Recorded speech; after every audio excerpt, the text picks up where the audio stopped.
أعوذ بالله من الشيطان الرجيم بسم الله الرحمن الرحيم الله ولي الذين آمنوا يخرجهم من الظلمات إلى النور. نحمده ونصلي على رسوله الكريم. أما بعد فأعوذ بالله من الشيطان الرجيم. قل يا أيها الناس إني رسول الله إليكم جميعا الذي له ملك السماوات والأرض لا إله إلا هو يحيي ويميت فآمنوا بالله ورسوله النبي الأمي الذي يؤمن بالله وكلماته واتبعوه لعلكم تهتدون.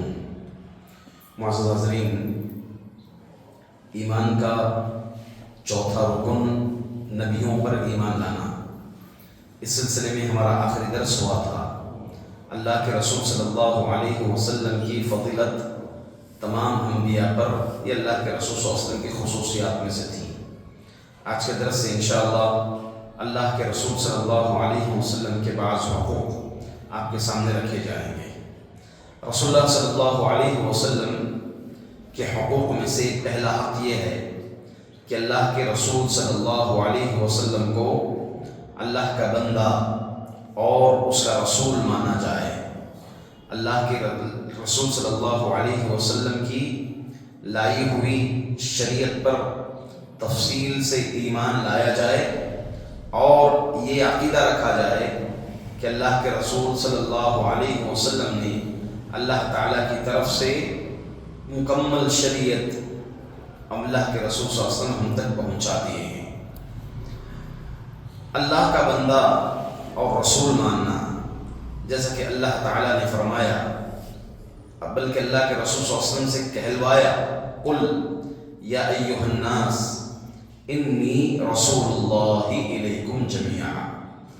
محمد کہہ دو اے لوگوں، یقیناً میں اللہ کا رسول ہوں، الیکم جمیعا تمہاری تمام لوگوں کی طرف.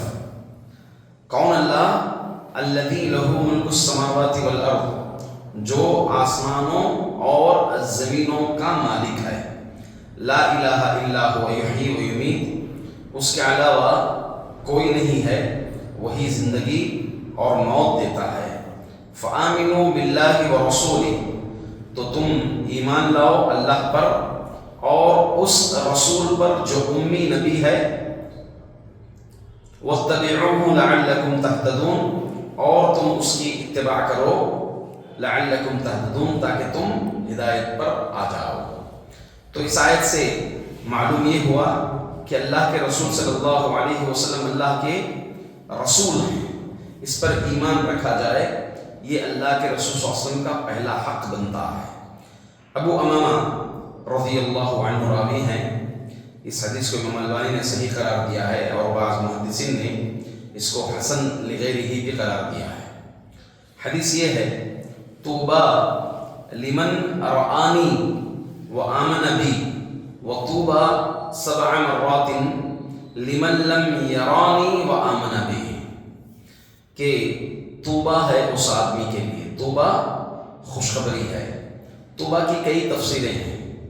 طوبیٰ کی ایک تفسیر یہ بھی ہے کہ طوبیٰ جنت کا ایک درخت ہے. اللہ تعالیٰ قرآن میں فرمایا الذین آمنوا وعملوا الصالحات، جو لوگ ایمان لائے اور نیک اعمال کیے، طوبیٰ لہم، ان کے لیے جنت کا درخت ہے. طوبیٰ لہم، تو طوبیٰ کی ایک تفسیر جنت کے درخت کی بھی ہے. طوبیٰ لمن رآنی، اس آدمی کے لیے خوشخبری ہے جو مجھے دیکھا اور مجھ پر ایمان لائے. کون دیکھا اللہ کے رسول صلی اللہ علیہ وسلم کو؟ کس نے دیکھا؟ صحابہ نے دیکھا. صحابی کی تعریف کیا ہے؟ جس نے رسول کو دیکھا وہ صحابی ہے نا؟ جس نے رسول کو دیکھا وہ صحابی ہے. ابو جہل بھی دیکھا، ابو جہل نے بھی دیکھا ایمان کی حالت میں. جس نے رسول اللہ صلی اللہ علیہ وسلم کو ایمان کی حالت میں دیکھے وہ صحابی ہے. پکی بات ہے. تو کئی لوگ اللہ کے رسول صلی اللہ علیہ وسلم پر ایمان کی حالت میں اللہ کے رسول صلی اللہ علیہ وسلم کو دیکھا، آپ صلی اللہ علیہ وسلم کی وفات کے بعد مرتد بھی ہو گئے، جیسا کہ ابو بکر رضی اللہ عنہ کی خلافت کے وقت آپ حضرت ابو بکر رضی اللہ عنہ جنگ کیے مرتدین کے ساتھ، جو لوگ مرتد ہو گئے، اسلام سے مڑ گئے واپس، ان کے ساتھ جنگ کیے، تو کیا وہ بھی صحابی ہیں؟ تو بڑھائیے تعریف، کیا وہ بھی صحابی ہیں؟ نہیں ہیں، تو تعریف بڑھائیے۔ اور جس نے اللہ کے رسول صلی اللہ علیہ وسلم کو ایمان کی حالت میں دیکھا اور ایمان کی حالت میں وفات پائے، وہ صحابی ہے۔ ٹھیک ہے، اب اس میں ایک اور سوال، نابینا صحابی کون ہے؟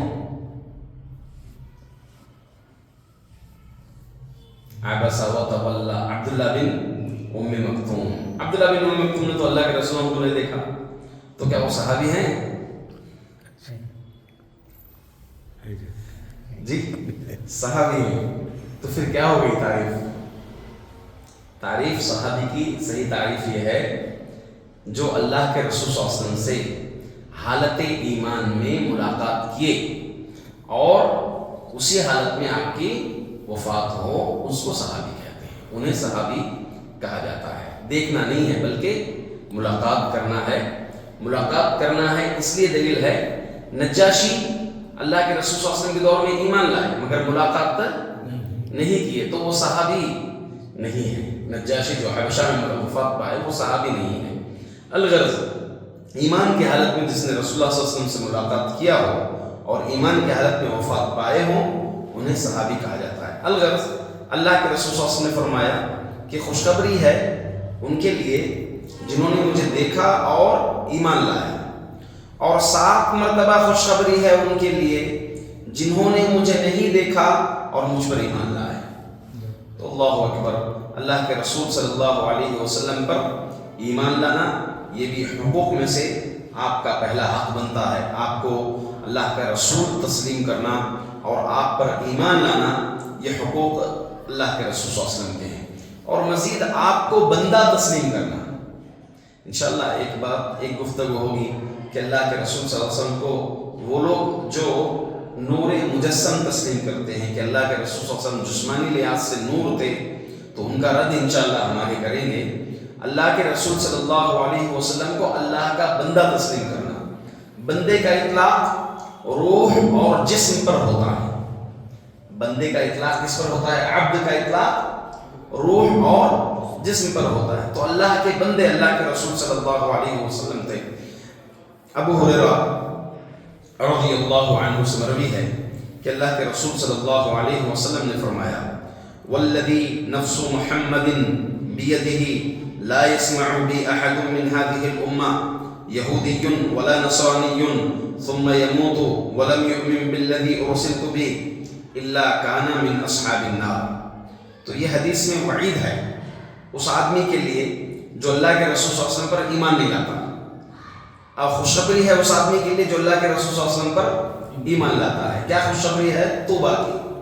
اب وعید ہے اس آدمی کے لیے جو ایمان نہیں لاتا۔ اللہ کے رسول صلی اللہ علیہ وسلم فرماتے ہیں، والذی نفس محمد، اس ذات کی قسم جس کے قبضہ قدرت میں محمد کی جان ہے، لا يسمع احد من هذه الامة یہودی ولا نصرانی ثم يموت ولم يؤمن بالذی ارسلت به، کہ وہ آدمی جو یہودی اور نصرانی تھا اس امت کا اور اس کے پاس میری بات پہنچی وہ نہیں سنا، لا يسمع بی، وہ مجھ پر ایمان نہیں لایا، سننے کے بعد بھی یہودی تھا یا نصرانی تھا، کوئی اور دین پر تھا، کسی بھی دین پر تھا، نبی کریم صلی اللہ علیہ وسلم کی بات اس کے پاس آئی کہ اللہ کے رسول صلی اللہ علیہ وسلم آخری نبی ہیں، یہی دین حق ہے، یہی ناسخ دین ہے، یہ بات آنے کے بعد ایمان نہیں لایا، سنا نہیں، بلکہ اسی اپنے دین پر وفات پا گیا۔ ثم يموت ولم يؤمن بالذی ارسلت به، جو میں لایا اس پر ایمان نہیں لایا، الا كان من اصحاب النار، مگر وہ جہنمی میں سے ہوگا، کیونکہ اللہ تعالیٰ قرآن نے صاف فرما دیا، ومن يبتغ غیر الاسلام دینا فلن يقبل منہ، اسلام چھوڑ کر اگر کوئی اور دین تلاشتا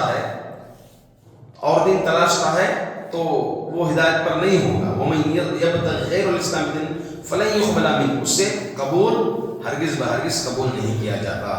تو الغرض اللہ کے رسول صلی اللہ علیہ وسلم پر ایمان بھی لانا، اور یہ بڑی بات یہ بھی ہے کہ بندہ بھی تسلیم کرنا اللہ کے رسول صلی اللہ علیہ وسلم، اللہ کا بندہ تسلیم کرنا، کیونکہ اللہ تعالیٰ نبی کریم صلی اللہ علیہ وسلم کو ایسے عظیم موقعوں پر بندہ کہا ہے، ایسے عظیم موقعوں پر بندہ کہا ہے جہاں پر اللہ تعالیٰ نے آپ کو معجزات عطا فرمایا ہے۔ اس میں سے ایک بڑا معجزہ جو نبی کریم صلی اللہ علیہ وسلم کو دیا گیا تھا وہ اسراء اور معراج، اسراء اور معراج، رات ایک ہی وقفے میں آپ سات مسجد الحرام سے مسجد اقصیٰ، پھر وہاں پر امامت کروا کے، پھر ساتوں آسمان پر جا کے ملاقاتیں کر کے، جنت و جہنم کی سیر کر کے، پھر واپس مسجد الحرام پر آپ جو ہے پہنچے ہوئے ہیں۔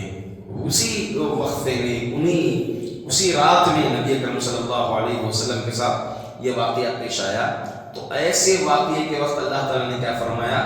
سبحان الذی اسری بعبدہ لیلا من المسجد الحرام الی المسجد الاقصی، کہ سبحان اللہ الذی اسری بہ، وہی اللہ جس نے اپنے بندے کو اسراء کروایا، اسراء بعبدہ کہا، کیا لفظ استعمال کیا؟ اللہ کے رسول کو عبد کا، عبد بندے کو اسراء کرایا۔ تو ایسے عظیم موقع پر جب معجزہ دیا جا رہا ہے تو معجزہ کروایا جا رہا ہے نبی کریم صلی اللہ علیہ وسلم سے بندہ کہا۔ اسی طرح وَإِن كُنتُمْ فِي رَيْبٍ مِّمَّا نَزَّلْنَا عَلَىٰ عَبْدِنَا، اگر تم شک میں ہو اس چیز کے بارے میں جس کو ہم نے نازل کیا ہمارے بندے پر، بندہ کون؟ محمد صلی اللہ علیہ وسلم۔ تو ایسے عظیم موقعوں پر اللہ تعالیٰ نے بندہ کہا۔ اب دیکھیں معجزات کا معاملہ بھی، اللہ تعالیٰ جو معجزے عطا کیے ہیں اس میں بڑا معجزہ قرآن کریم ہے نبی کریم صلی اللہ علیہ وسلم پر، اور معجزہ اللہ کے رسول صلی اللہ علیہ وسلم کو قرآن دیا گیا وہ زمانے میں جس زمانے میں لوگوں کے پاس جو ہونا بھی، جس چیز کو بڑا تسلیم کیا جاتا تھا، جو چیز رواج عام ہوتی تھی، ایسے ہی معجزے اللہ نے انبیاء پر بھیجے۔ موسیٰ علیہ السلام کے دور میں کیا عام تھا؟ جادوگری عام تھی، جادوگری عام تھی۔ تو کیا عطا کیا اللہ تعالیٰ نے؟ لاٹھی، عصا عطا فرمایا۔ ہاں، عیسیٰ علیہ السلام کے دور میں طب، ڈاکٹری یہ عام تھی، طب، علاج، معالجہ۔ اللہ تعالیٰ نے عیسیٰ علیہ السلام کو معجزہ عطا کیا۔ اسی طرح سے محمد صلی اللہ علیہ وسلم کے دور میں کیا عام تھا؟ لغت، زبان کی فصاحت، پیورٹی، زبان کی فصاحت یہ مشہور تھی۔ قرآن جیسا عظیم معجزہ اللہ تعالیٰ نے محمد صلی اللہ علیہ وسلم کو عطا فرمایا۔ پھر دوسری بات یہ ہے کہ خود اللہ کے رسول صلی اللہ علیہ وسلم نے حکم دیا کہ مجھے اللہ کا بندہ کہو، انما انا عبد فقولوا عبد اللہ ورسولہ، دیکھو لوگوں میں اللہ کا بندہ ہوں، مجھے تم کیا کہو؟ اللہ کا بندہ اور اس کا رسول کہو۔ تو تفصیلی طور پر بھی رسول اللہ صلی اللہ علیہ وسلم پر ایمان رکھا جائے، یہ عقیدہ رکھا جائے کہ اللہ کے رسول صلی اللہ علیہ وسلم کی رسالت تمام رسالتوں کو منسوخ کر دیا، یہ رسالت، یہی رسالت ناسخ ہے، تمام رسالتوں کو ترک کر دیا جائے گا۔ یہی کہ اللہ کے رسول اگر موسیٰ بھی ہوتے تو موسیٰ کو بھی میری اتباع کرنا ہوتی، اگر موسیٰ بھی زندہ ہوتے تو موسیٰ کو بھی میری اتباع کرنی ہوتی۔ عیسیٰ علیہ السلام آئیں گے؟ آئیں گے، کیسے آئیں گے؟ نبی بن کر آئیں گے؟ نبی بن کر آئیں گے؟ نہیں، امتی بن کر آئیں گے۔ آپ بحیثیت امتی، آپ کی نبوت ختم، اللہ نے اٹھا لیا، آپ کی نبوت وہاں پر ختم ہے۔ آپ جو آئیں گے محمد صلی اللہ علیہ وسلم کے امتی بن کر آئیں گے عیسیٰ علیہ السلام۔ تو الغرض جتنی بھی ادیان ہیں ان کو یہ سمجھنا کہ یہ سب منسوخ ہو چکے ہیں، عمل کرنا ہے تو صرف اسی دین ناسخ پر عمل کرنا ہے۔ جیسا کہ اللہ تعالیٰ فرمایا وَمَا آتَاكُمُ الرَّسُولُ فَخُذُوهُ وَمَا نَهَاكُمْ عَنْهُ فَانْتَهُوا، جو تمہیں رسول دے اس کو لے لو، جو کچھ بھی دے رسول اس کو لے لو، کھانے سے، پینے کے آداب، کھانے کے آداب، سونے کے آداب، ہاں بیت الخلاء جانے کے آداب، قرآن نماز پڑھنے کا طریقہ، روزہ رکھنے کا طریقہ، حج کا طریقہ، ہر طریقہ آپ اس کو کیا کر لو؟ لے لو۔ ماں کہا اللہ تعالیٰ، ماں موصولہ ہوتا ہے، وما آتاکم، اور جو بھی دے تمہیں رسول اس کو لے لے، جس سے رسول تمہیں روک دیں اس سے تم رک جائیں۔ اور اسی طرح یہ بھی ہمیں یقین رکھنا کہ محمد صلی اللہ علیہ وسلم اس تبلیغ میں اس دعوت کو ہم تک پہنچا دیا ہے پوری امانت کے ساتھ، جیسا کہ حجۃ الوداع کے موقع پر اللہ کے رسول صلی اللہ علیہ وسلم نے کہا کہ کیا میں نے الا قد بلغت، کہ کیا میں نے یہ رسالت نہیں پہنچا دی؟ تو لوگوں نے تمام نے اکٹھا ہو کر کہا نشہد انک قد بلغت وادیت ونصحت، ہم گواہی دیتے ہیں کہ تم نے پہنچا دیا ہے اور ادا بھی کر دیا ہے اور نصیحت بھی، اس کی رہنمائی بھی تم نے کر دی ہے۔ اليوم اکملت لکم دینکم واتممت علیکم، اللہ تعالیٰ نے کہا اب یہاں پر دین جو ہے مکمل ہو چکا ہے، تمہیں جو چیز دی گئی تھی تم نے امت تک پہنچا دیا ہے۔